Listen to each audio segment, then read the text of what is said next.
Hello everyone and welcome to battle number 20 of All Generation Battle of the Beasts.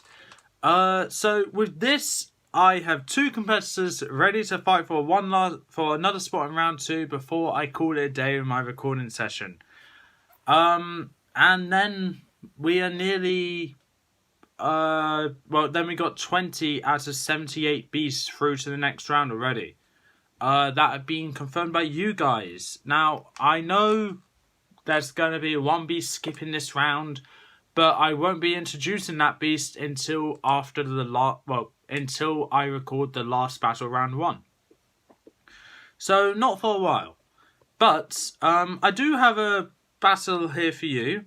Now, I did think this was a rather interesting battle, but then I actually looked at it again and I realised this should have been one of the first, because this is a very obvious victory here.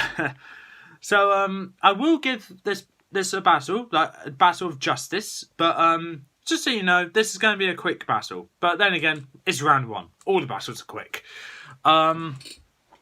So that we're going to introduce a beast representing Series 15, Velmao's Revenge, Book number 2, Xerik, the Bone Cruncher.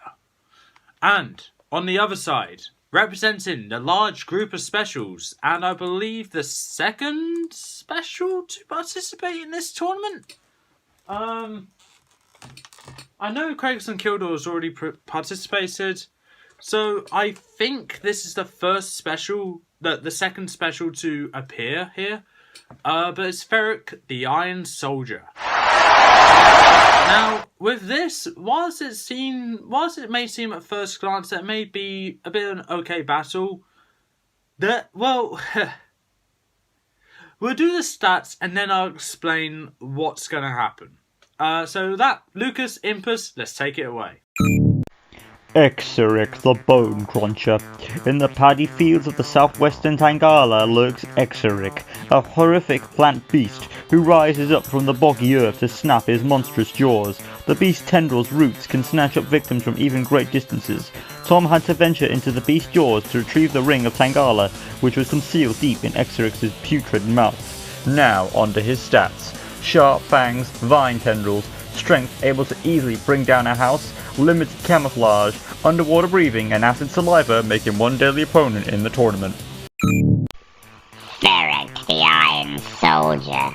This giant is formed from molten iron and uses his sharp sword to magically draw flame in his body and increase his strength. The sword is not his only mode of attack.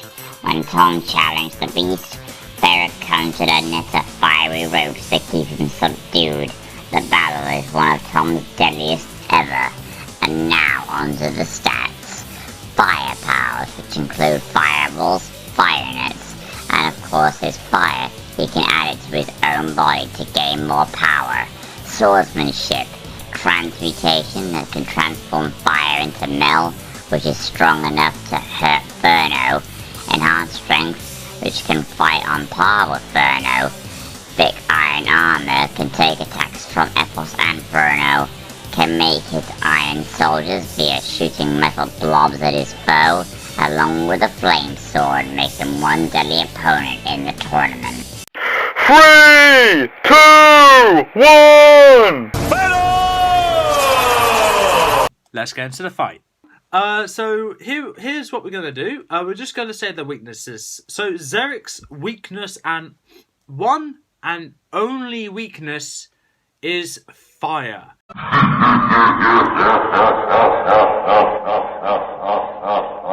He can be lit on fire and he'll just burn up. Because he's a plant, he will burn up to fire. No shit, Sherlock! The Iron Soldier is weak to water. Like, he has an inability to swim. So he can drown. He can be sprayed with water, which will just cause steam to rise, but it won't kill him. Large rushes of water, maybe, but he will drown if he goes swimming. And another one is Iron Warrior's Reversion. Iron... what was the... How did me and Lucas refer to his army? The Iron Legion. Okay, the Iron Legion reversion. When Ferrok is defeated, the Iron Legion he creates will go back to being regular people, or regular selves. Whilst they're both, whilst Xerik is weak to fire and Ferrok happens to have a lot of fire, the battlefield is going to be entirely in Xerik's entirely in Xerik's favour. And what I mean by that is that we're going to be having like a swampy arena with, some islands around the area and also a big border going around it. But most of it does kind of help Xerik. But Ferrok does have some weapons and abilities he can use. We're going to start things off with Xerik exiting the chamber and making his way straight towards the middle of the arena, looking around for his opponent, not knowing what his opponent is. Then suddenly, a chamber door is open. Xerik sees a giant pile of smoke coming right out, and he's thinking, okay, this is concerning. Fear of Titans rising. So Ferrok just stomps right out and sees the swampy arena and realises he might be at a disadvantage. But he sees his opponent right there. He lifts his sword up and points it at Xerik in a threatening manner. What Xerik does is builds up saliva in his mouth and shoots it towards Xerik because acidic saliva, hoping to get an early start. Xerik just uses the sword and batters it aside. I just hit my light there. Batters it aside. And it just sticks right to the wall of the arena and it just bubbles up a bit and leaves a bit of a mark.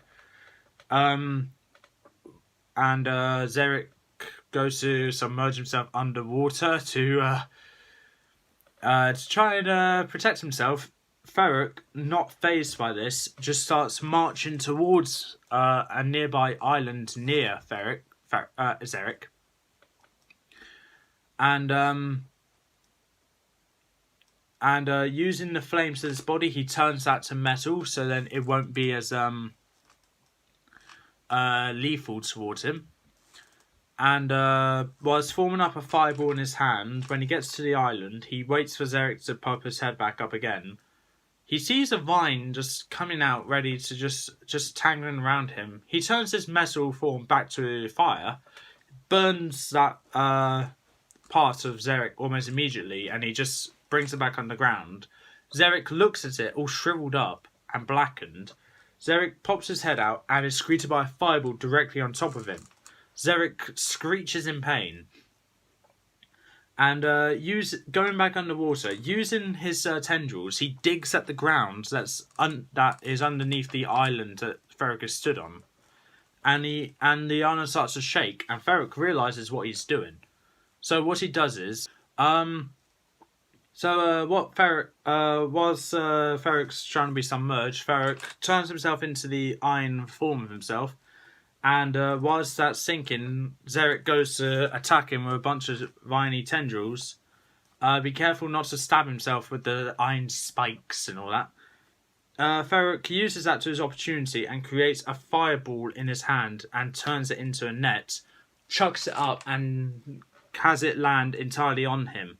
Whilst it burns up the tendrils of Xerik, it also sinks into Ferrok, causing him to gain more strength. Xerik, running out of tendrils, doesn't know what to do apart from just use his head and just bash that island in repeatedly to just destroy it and make it sink. Ferrok goes to his iron self and makes his way to another island without Xerik noticing. And when the island is submerged, Ferrok has made it to the other island. Xerik looks up in glee and anger, like satisfied with his victory.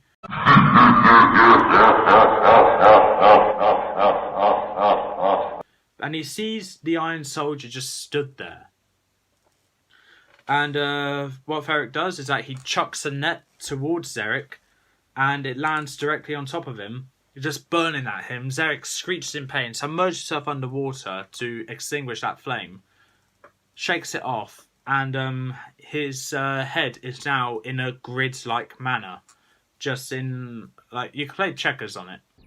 It's like a simple game of chess. Ferrok says to Xerik, "Listen, you are not going to win this battle. You know you're not going to. You just refuse to accept it. I am happy to help you, but first, you must concede to me." Xerik hears the voices that Ferrok has said. The audience is confused with what he's saying.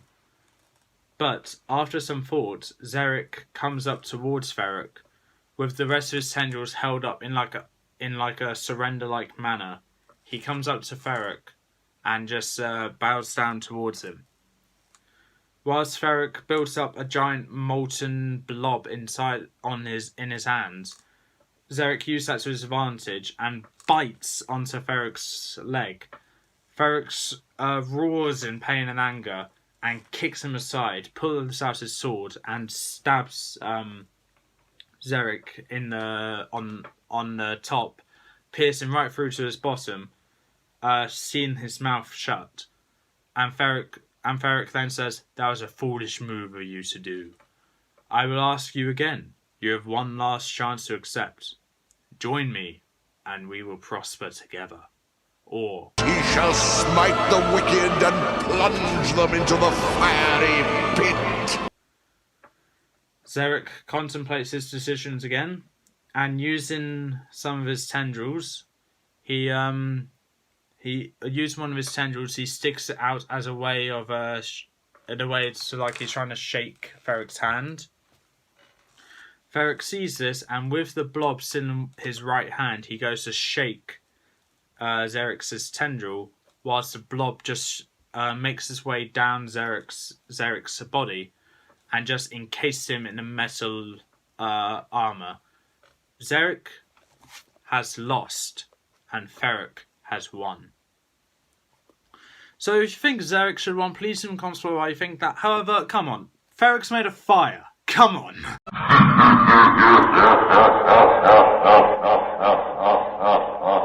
There's no way Xerik's going to win that. Now, if you're wondering what actually happened to Xerik, Ferrok has made him into his Iron Legion. Ferrok is starting his reign as the ruler.